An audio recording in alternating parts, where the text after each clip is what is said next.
Департамент бастығының көмекшісімін, қаржы жөніндегі Акмолина Гүлмира Серикановна. Мен бүгінгі күнде қаржы қызметінде 19 жасымнан жұмыс жасап жатырмын.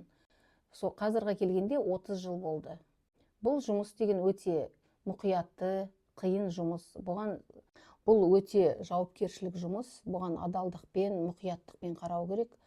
Қиындықтар мен ойлаймын, бүкіл жұмыста қиындықтар болады.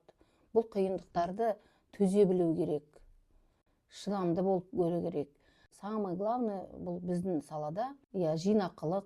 Адам деген жақсы жұмыс істеп, өзін көрсетіп, жұмыста беделді болу керек. Адамгершілік болу керек. Дұрыс жауап беріп, дұрыс жасағанда, мен ойлаймын, менде ешқандай проблема болған жоқ ондай.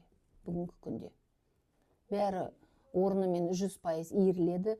Бүкіл жеке құрам тиісті ақшаларын бәрі уақытында алады.